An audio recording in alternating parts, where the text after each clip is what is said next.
That sucks.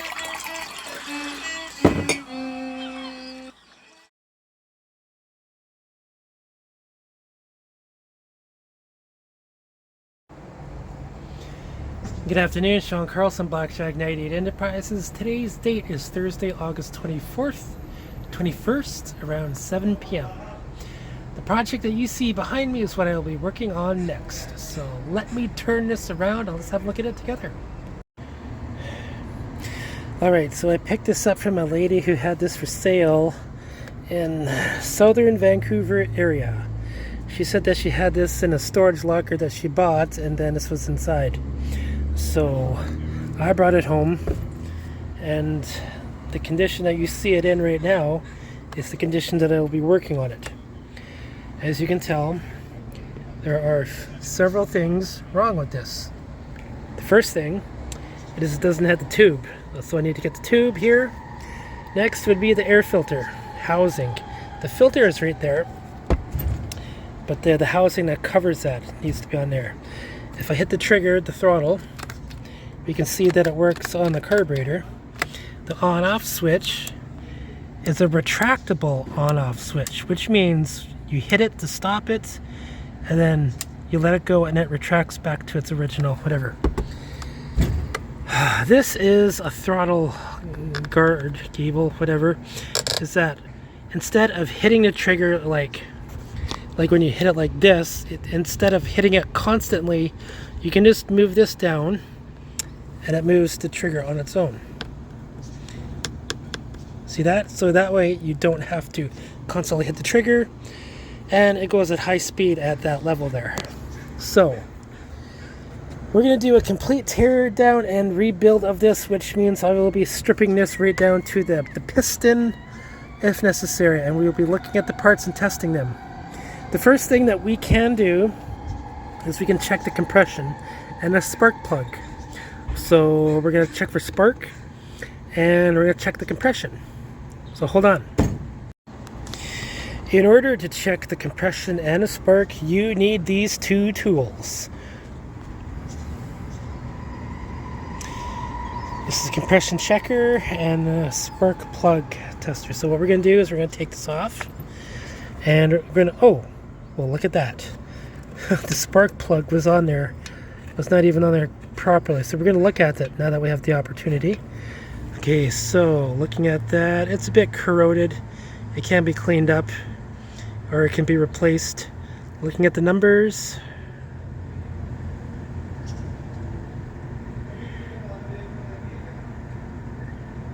okay, now we're going to stick this onto there, the compression, and we just stick that the same way that the spark plug was on there. Of course I can't do everything with one hand, but I did, I got it.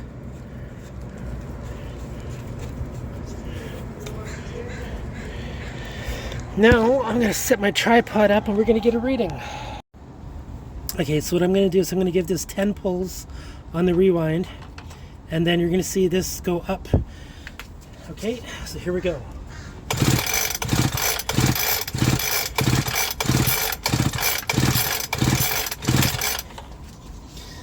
And we have a reading of 120 psi, and the needle is not dropping. So what that means is we have good compression on our cylinder. Now we're going to do the spark. Okay, so this is the setup for the spark plug tester. You need to have the spark plug in there for this boot to attach to the top of the spark plug, and the part that normally attaches to the spark plug will be on the end of this part of the checker. In this bulb area where you see the spring is where you see an orange flash. So when I'm pulling this, there should be orange flashing there. And when we look at the daylight up there, it might be hard for us to do that. So I'm going to position the camera in a way that we can see it the best. So here we go.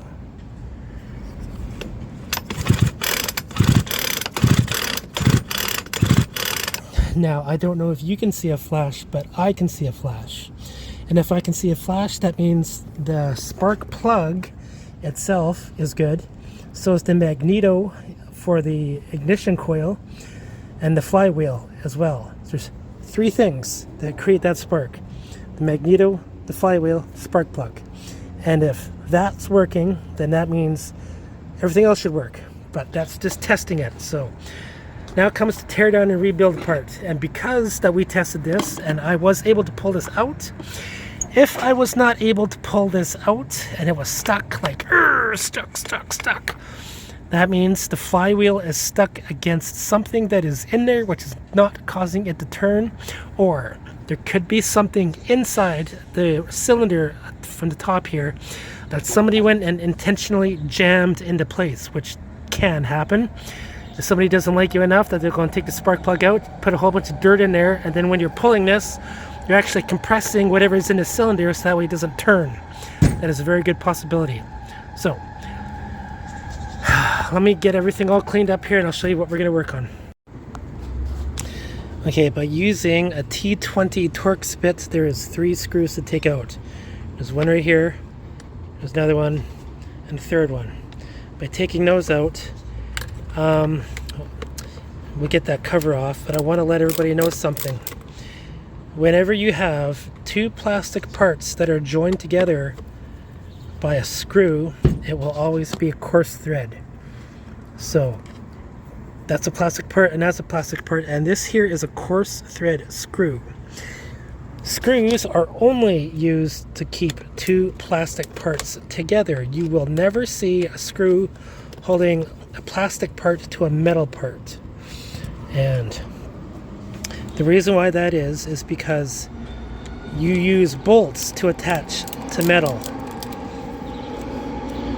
So after taking these 2 screws out, make a mental note of them, take pictures, whatever, but there's only 3, and then this cover can come off like that. And oh, look at that, there's another one right there. I didn't see that. Okay,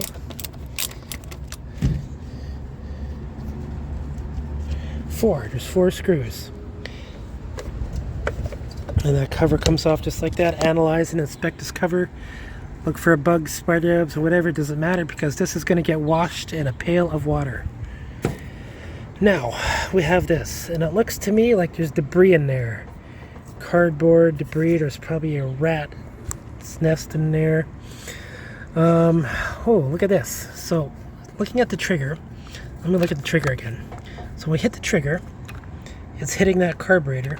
That throttle cable goes into this tube here. I am assuming that tube hooks up somewhere up into here in this gizmo, and it causes this action. Okay, so let's look at the carburetor now. These 2 bolts hold in several pieces. They hold in the air filter to the carburetor, and the carburetor to this plastic passageway. Okay, so if I was to take, well, what do you know? What do you know? These are loose. Okay, so the nut on this bolt is loose. It's very alarming, to be honest with you. No, this one's not loose. This one's not loose at all. I'll have to get pliers. But once you take this off, these 2, then this can come out. And I'm going to show you something when I do. Hold on. Okay, so I went and loosened it. Pay attention to the orientation of these nuts, how they look, and where they came off of. It's very important.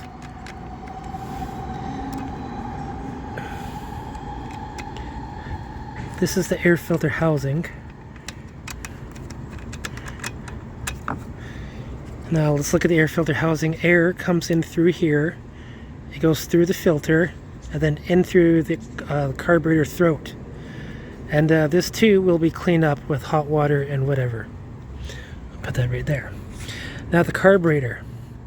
The carburetor is a key component of this engine. So what we're going to do is we're going to loosen the cables. That way we can get it out. And the way that we do that is just like that. There we go. See how that works? Now we can pull the carburetor out. Before you do, be mindful. The carburetor is always attached to the fuel tank. On a small engine, you'll see these 2 tubes here. And what do you know? one is loose. Look at that. It's not even connected to anything right there. Okay, so that is very odd. We're gonna have a look at this carburetor, but the carburetor is always connected to the fuel tank. Always, always, always. So what I'm gonna do is I'm just gonna cut that loose. So I'm gonna get some pliers here. I'm gonna cut that loose so we can get this off, because I don't feel like crap. Now that comes off just like that. See that? I'm gonna put it down. Oh, okay, so we have a choke valve right here that is not working. It's been severed. There's supposed to be a choke right here. So let me put that back on there. And yeah, if we were to look at this, there should be a choke right here. That red thing is a choke, and there is not one. Okay, so this is a different style of carburetor. I've seen not this one before. And one thing I noticed is there is no primer bulb on this. Okay, so there's no primer bulb. It's a very old one. The identification numbers on this are always on this side right there. There is no identification marks on this, but there could be one on the top there. There probably was. I can't see it. But yeah, it's an old one. We will clean that up. And remember those two bolts I was talking about? They're not really supposed to be this loose in there, and I don't know why they are. But this comes off with the same, well, let me see here, is it a T20? Yep, same T20. So if we take this off, loosen it. Oh, and this is going to be a bolt, by the way. You can see that it's going to be attached to the engine. Therefore, if it's a bolt, you're going to really use a grip to take it off. And if you hear a snap when you're taking it off, that means it has never been taken off before. I'm tightening. Here we go. Hear that? That means it was never taken off before.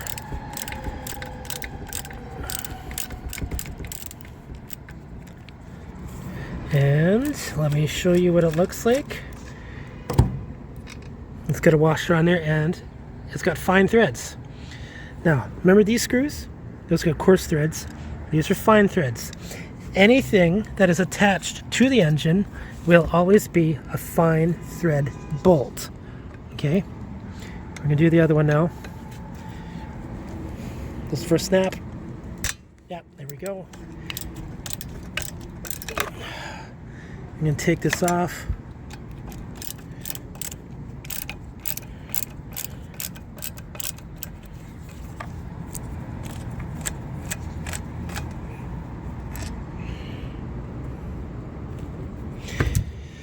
Okay, be mindful of how these look like and how they were put on. See the white stuff that's on the threads? That's thread locker. Now this can come off. Now, should come off nicely, but it won't. Oh, I want to show everybody something too. The carburetor, this face was attached to here, as you had seen. This is a gasket that needs to be on the carburetor. If you're trying to put this all together and you're wondering why it's not working, not starting, it's because you need this gasket and the holes need to match. That hole corresponds to that channel right there. Okay? So that's the air inlet on the carburetor, which corresponds to that hole right there, which corresponds to the cylinder. You really need to pay attention to that. And here we go. That comes off. Pay attention to that. Those bolts right there, you just lift this up and they come out. And you see how they look? They look weird. They look different. There's a reason for that. Okay, so when you look on the other side, you can see how it is that they, and the reason why they look like that, okay? So, be mindful of those. And then check this out. Okay. Now I'm going to put this into there. I'm going to put these bolts right there, and this part here is important. Make sure that it is clean. We're going to put that over there. Okay, now we can have a look inside the cylinder, sort of. Well, not really. If you've from this view from the carburetor, you can sort of see inside there. So I'm going to pull this, and you're going to watch the motion of the cylinder. So we can see the piston. We can see only the side of the piston underneath. And when we look at the walls of the piston, we can see that there's no lines, no scratches. But the top of the piston, where you can barely see the ring, there's slight corrosion on there. There's slight burns marks from the spark plug right here. Now the muffler. If we take the muffler off, we can see the top of the piston. With the carburetor side, you can see the bottom of the piston. The muffler, you can see the top of the piston. So we're going to take this off next. This comes off with the T25, I think. T25, ooh, barely. I think it is going to be a T20. I thought it would be a little bit bigger, but yeah, here we go. Taking it off, snap. Taking this off, snap. Now these screws, anything attached to the muffler has been exposed to high heat, which means they're going to be rusty. They're going to be heavily corroded and carbonized. What I use to clean mufflers is CLR and Easy Off Oven Cleaner. Easy Off Oven Cleaner specifically being meant for burned objects, because that's what your oven does. It burns. Because these are attached to the muffler, as I said before, they are bolts. Okay? Not all tube bolts are the same. Not all tube bolts are the same on a muffler or on an engine. They are all different sizes, shapes, thread pitches, lengths, whatever.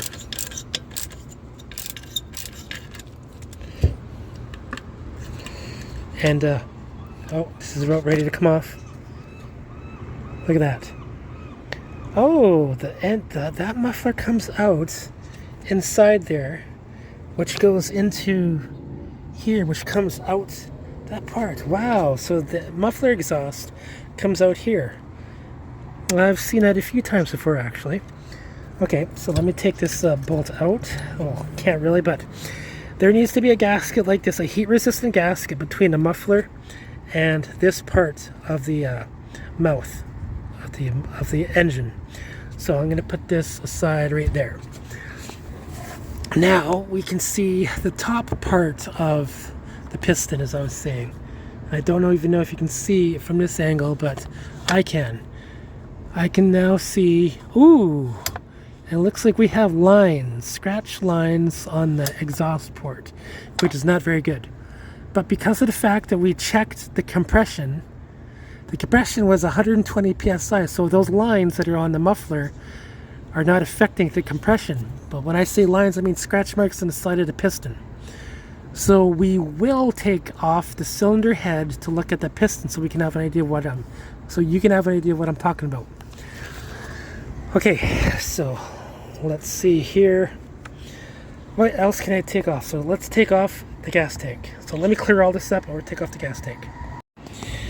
So there is 3 screws that hold the gas tank into place. There's one right there, there's one right there, and there's one right there. So I wonder, can I get these ones here? I think so. Let me try. Yeah, I can get it. Oh, yeah, I heard a slight snap there, so I can get that off. So yeah, hold on.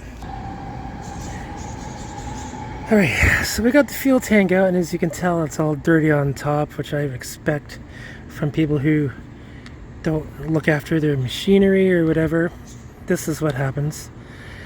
But what we're going to do is we're going to clean it up with soap and water, and we're going to fill it up with water, and we're going to check for leaks. So we'll do that later. We'll just set that aside. But these are the screws that were holding it in. I said screws, but I actually meant was bolts. They're fine threads, which means they were attached to the engine. One was right there, one was right there, and one was right there. This is the engine. Anything that is attached to the engine, it will be a fine thread bolt.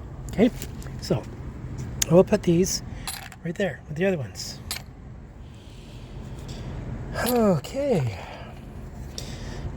Now what we're going to do is we're going to separate these two plastic pieces.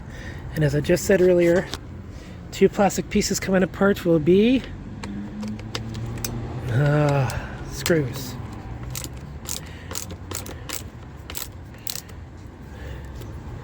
And look at that. See that? Screw. There's 1, 2, 3. 1, 2, 3. Looks like 4, 5, 6, 7, 8, 9, 10. 10 screws holding these two parts together. Plus that. So let me get those apart. Alright, this piece here came off nicely, just as I thought it would. And we're looking on the inside. There's a whole bunch of dirt stuff. So what we will do is just put it aside and we will clean it up. Now, these are the screws that we're holding it in together. And they are all the same, okay? So, when we look at the other screws that were in here, these ones here, these ones are a bit different. If you look at them, see, don't get these screws mixed up where these are supposed to be, because they're all different threads, different diameters.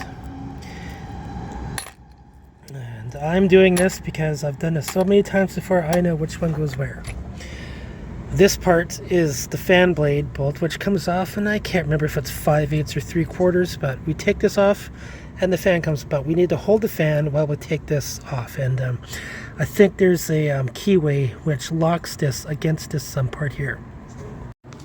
Okay, so this is a 9/16 inch bolt, and in order to get this off, you need to jam something into the flywheel fin right there to untighten this, and you'll find out miraculously that this fan, underneath this fan, is bolts that attach to the engine.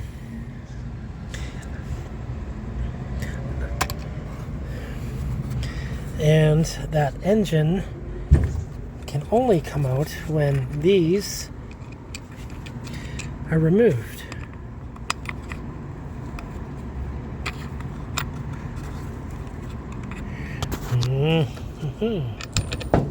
Okay, be mindful of these washers, how they go in. Okay, they are important.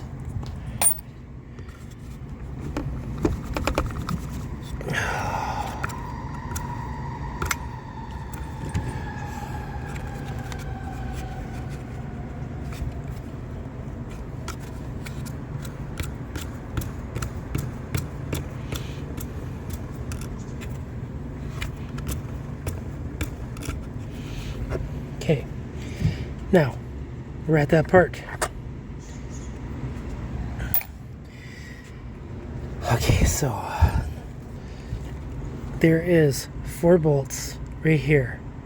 Those hold the engine in. Okay, so this be mindful of parts that are coming out. This one was right there. See that? Okay. So I could attack those. I can't remember if it's a T25 or this will be a T25. T25. No. T20. Okay. As soon as I take those off, then the engine will come out. And yeah, that hole corresponds to that part right there. Okay, these are the 4 bolts that were holding in the plastic housing to the engine. They're kind of small, but they are unmistakable. So when we take this out, I'm going to lay it flat. The engine should just come out, and it does. But there's wiring involved, and that wiring needs to be disconnected. See, look at all this. When you see all this, take a picture of it so you know how it goes back together. The switch is always connected to the magneto right there, and it's got blade connections. Okay, so yeah, I gotta take those blade connections out and put this over there. I got it apart. So when you do get the engine out, this is the parts inside that we just took out, that it was attached to. The rewind, which is this here, is a different part of the teardown, which we will work on later. We will take this out and I will show you how to look at the spring and such. When you look at this part here, be mindful of where everything is and how they go together. Okay, so this is the action for the throttle, as you can see. Okay, I'm just going to put this aside right here, and now we're going to look at the engine. This is the engine. Those are the bolts that we just took out. I put them back into place so that way I know where they go next time. Does this engine look familiar to you all? Because it should. Because this is the same type of engine that is used in a weed whacker. There's a flywheel here, there's a clutch, and this part connects to a rod on the weed whacker, and it goes all the way out, and then it spins and it does the cutting. And then the throttle for the weed whacker is like right here, go vroom, vroom, vroom, right? So blower engines are actual weed whacker engines. So let's take a look at this here. We can take off this flywheel by tapping it. So we go tap, tap, tap, tap, tap, tap, and we can slightly take it off. There's a washer right here. Be mindful of this washer. Here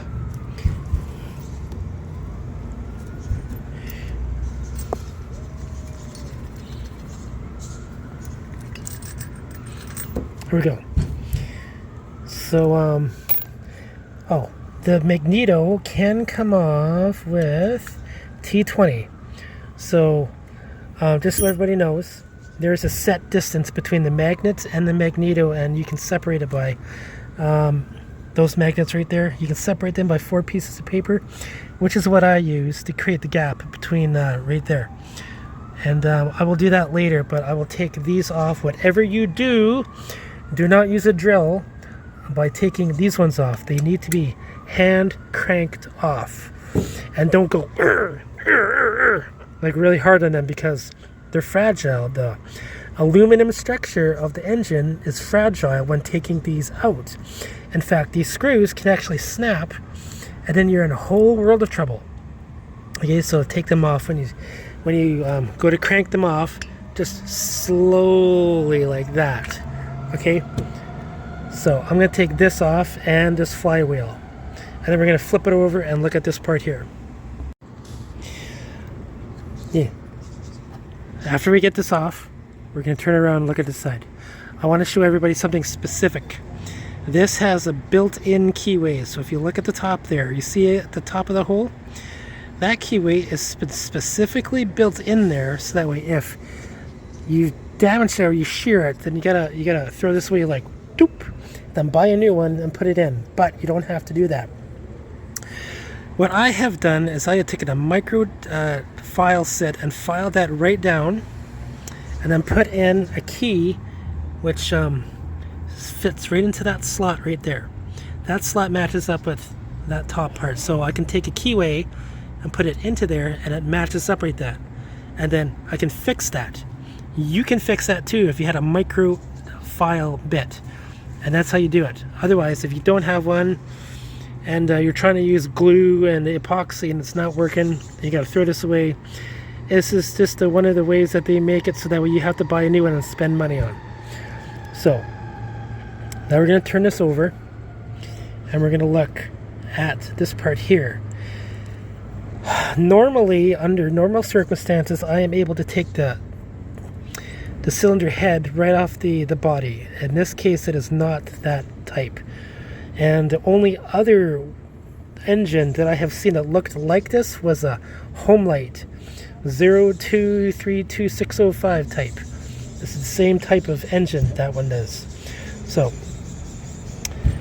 these 6 comes off, and when they do, they will be glued right onto the gasket that's onto there, okay? And then it's attached to the engine, so there might be some substance on there that will cause this to tear, in which case that gasket will need to be replaced. So what I normally do is I trace out a new one and I just put it on there. I use material to trace out a new one. So I'm going to take this off. After we get those bolts out, this is what they look like. They're tiny. They're not really need to be heavy duty to be putting this onto the engine. So I'm going to take these 3, I'm going to put them into there, into our cup. Now I want to tell everybody something very important. When this comes off, you're going to notice, like I said, that it's glued onto place here. And that's just because this part here, if there was any part around this perimeter that gasket could be broken, this is where the compression would be lost on this engine. If you have a compression loss, it's some way thing to do with this part and anywhere along this line here where there could be a break, okay? So you got to take this off carefully, and in this case I gotta tap it off. So what I gotta do, I'm gonna take my screwdriver and give it a light tap right here. Tap, tap.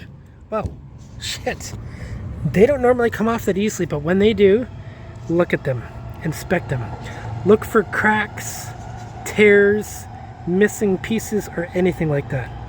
And it looks to me like this piece here is nice. It's perfect. So there's nothing wrong with it. We're just going to clean it up.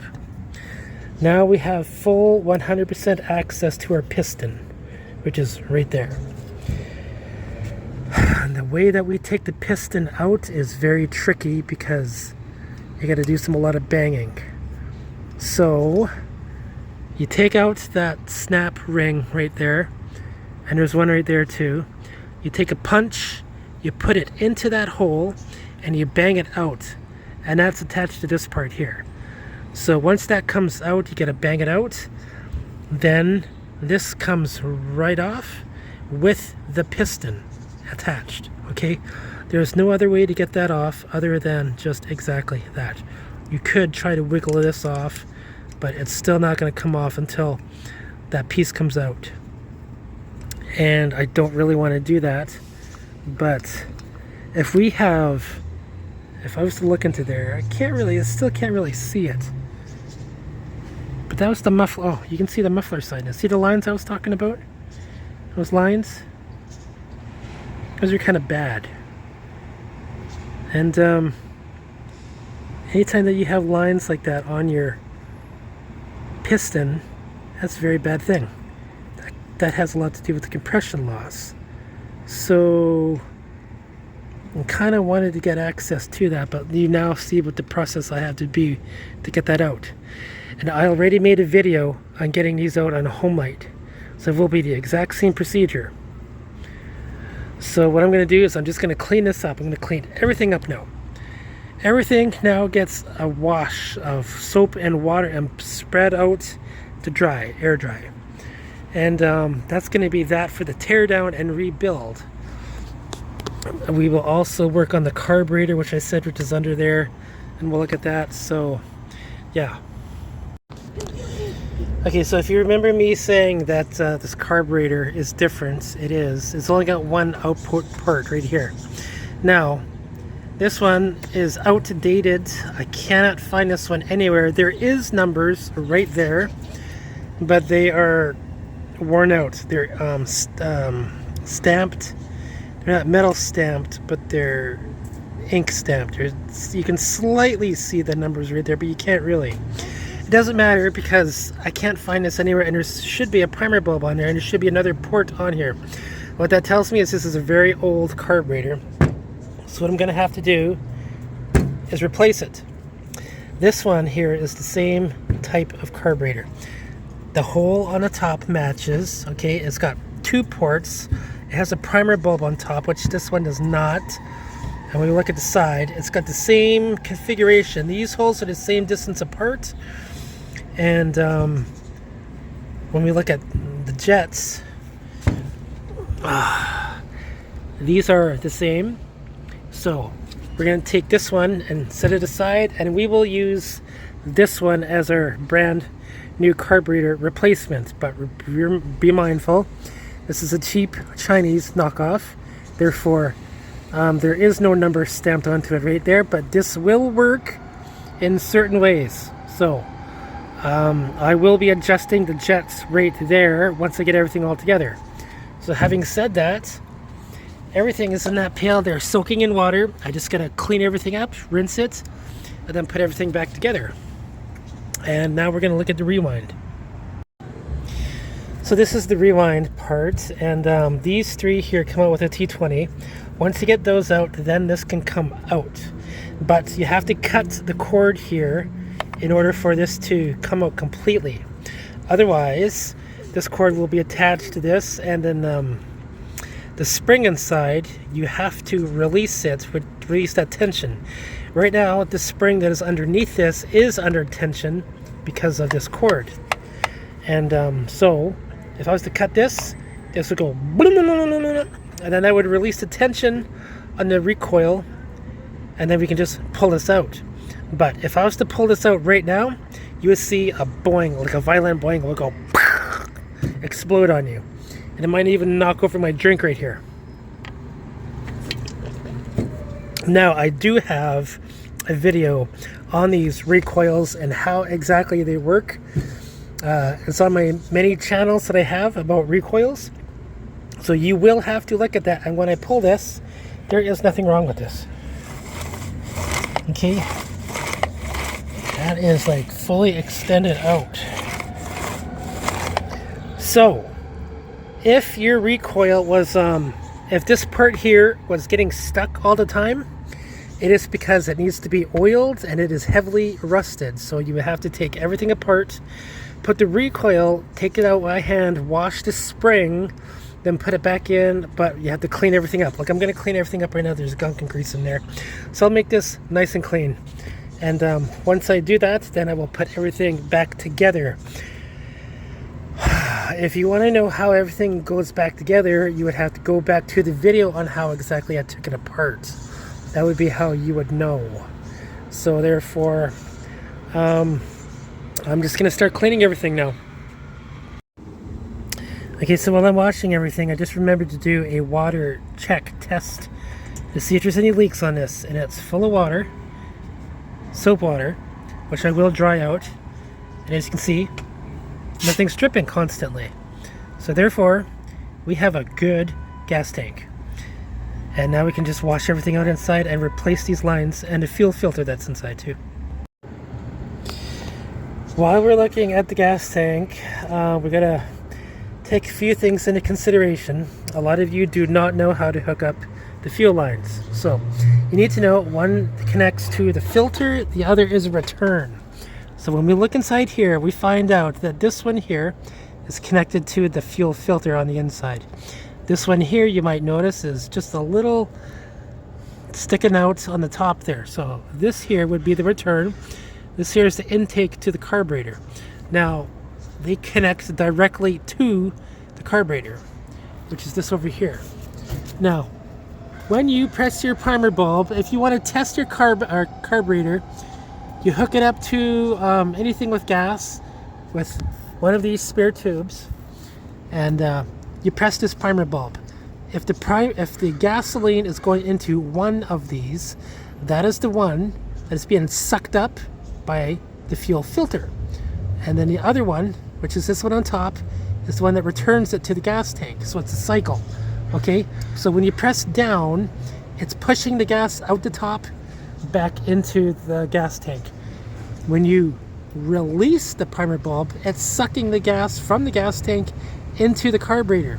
So here's the cycle. So We're pushing the gas into the gas tank. We're sucking gas in, pushing out. Sucking into the carburetor, pushing out of the carburetor. In, out, in, out, in, out. Okay? And you can do this on any carburetor to test it to see if it's drinking properly. So, I know from personal experience, this one here on top is return. This bottom one is the one that hooks up to the fuel filter. Okay? So, a lot of you might not realize this, but the holes that are in the fuel tank are different sizes. One is 4 millimeters, one is 4.5. On only certain models, that is not the case. Sometimes those holes are completely the same. They're the same 4 millimeters or the same 4.5. But the fuel line that you need needs to go in there so it's tight. So when you push it into there, it needs to be so that way the tube is bigger than the hole. The outside diameter of the tube is bigger than the inside diameter of the hole. Okay? Now, when it comes to the inside diameter of the tubing, they need to fit nicely onto there. So it cannot just slip on and off and then just be wiggly a little bit, because right at this joint here is where you will get a leak. Okay? The same thing if the tube is too small, you'll get a leak right there. Okay? So when we do the fuel tank, we got to take those things into consideration. So what I'm going to do is I'm going to replace these two lines with those two brand new lines and replace the fuel filter. And as we had seen before, I had filled this up with water and there was 0 leaks in here. So this thing is pretty much clean already. What I wanted to show everybody is the fuel cap. The fuel cap goes onto there, right? You see this foamy part right here? That lets the air inside the gas tank, but it cannot come out. And there's a one-way valve in there, so it's only lets air into the gas tank one way. And that's just so the air can go in, push the gas through here into the carburetor. Now, if you were to go and plug this up and then put it onto there, what you're effectively doing is you're creating a vacuum. And the air that is in here is going to remain the same. And when you press the primer bulb, it's going to pull back the fuel into the gas tank, because you're putting pressure from the primer bulb and you're trying to suck gas into there, but it's not working because the air needs to escape, or there needs to be less fuel or more air. The only way that it gets more air is if air comes through here. So if you find out that your machine is bogging, it could be because you have blocked air access in your fuel tank. Not all the time will they be built into the cap like most are. Sometimes you'll have a third hole here which lets the air in. You need air to go into the fuel tank just so the fuel can go out, and you have equilibrium with a balance of gravity, not balance of gravity, balance of pressure in there. Okay, so that's all that I need to talk about with the gas tank. When it comes to gassing up the blower, the mixture calls for 50 to 1. In fact, it's even written right on there, 50 to 1 on a gas cap.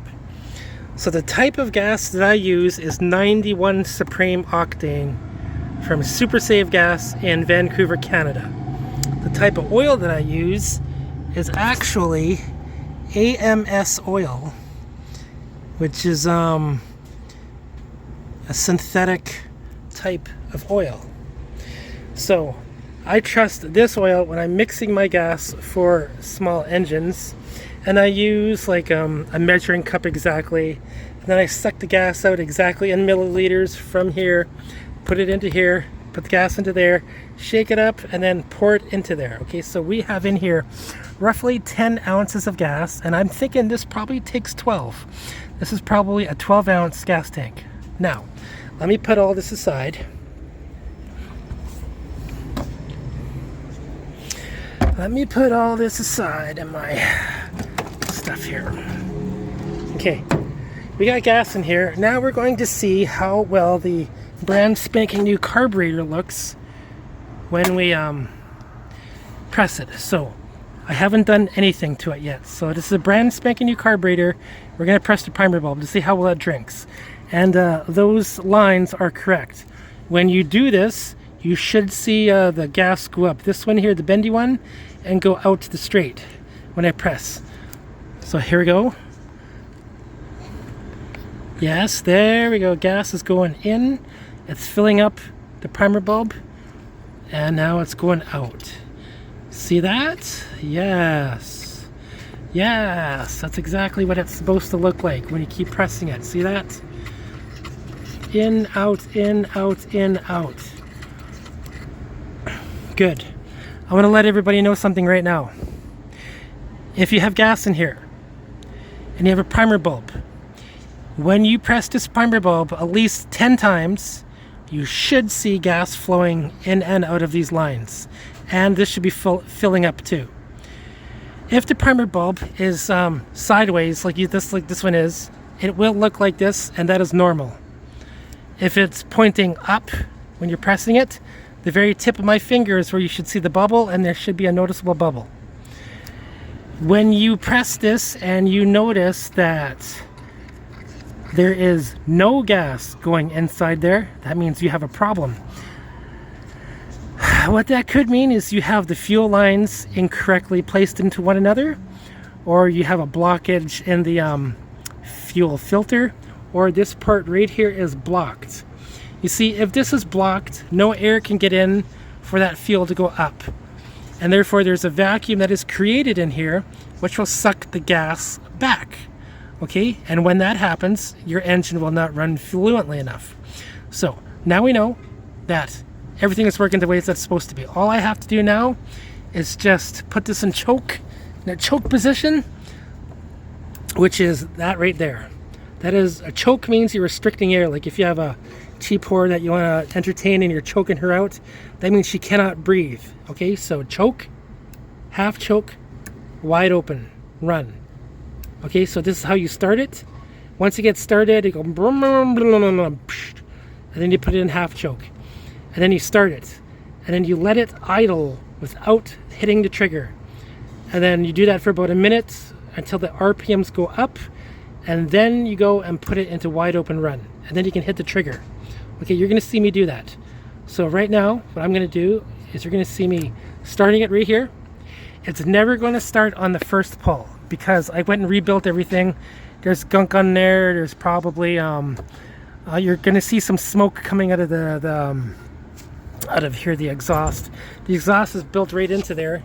So the exhaust, you'll see some smoke coming out of there, and that's just because there's residue on the muffler part and whatever. Everything is burning off. It'll be blue smoke or gray smoke or whatever. And then once I get everything running, it may start or it may not start. And that's just because I also have to adjust these here, and I haven't touched them at all. This is a brand new carburetor, so those may need adjusting too. But having said that, let's try this out.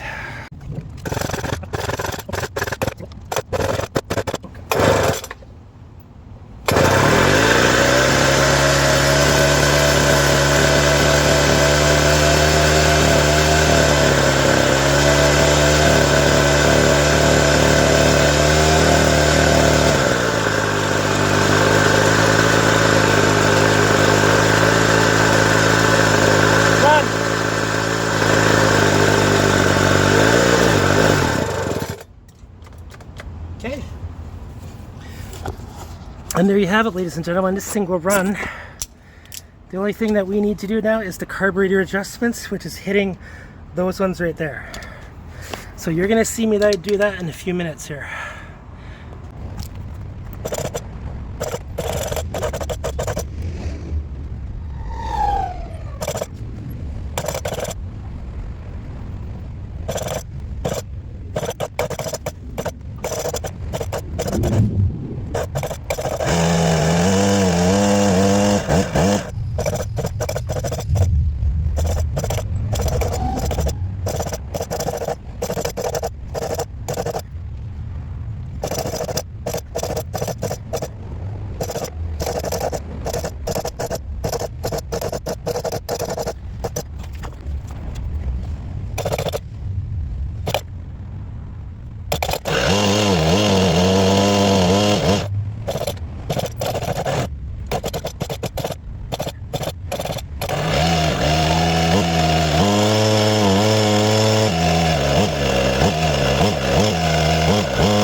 So this concludes the video for the rebuild of this Ryobi blower.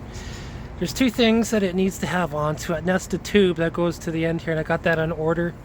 It also needs an air filter cover, which you see right there, which is not a big deal because it's got the filter in it. The cover needs to be like right on there for that filter to work. Now, it does start up nicely and everything works correctly. The problems that you seen me having with it was because those two bolts right there were loose. Those were loose, which means its housing was loose, which means there was air getting into the carburetor, which was causing it to not adjust properly, which is one of the many things that I always warn everybody to do. Be careful of the air leaks in the carburetor. It's never just the carburetor that needs to be fixed. It's everything else around it that's affecting it. So that was it. So this is now ready to go. It works. It's a success. I just got to wait for those two parts on order. And that, ladies and gentlemen, is the story of this Ryobi blower. I'm going to keep this one. I actually do need a blower, so this one will not be for sale. It will be used by me for other projects that I use and I work on when it comes to pressure washing and yard work. So I hope you enjoyed this video. I will answer your questions if you have them. And if you have any problems, just go back onto the video and look at it. Until then, have a good day.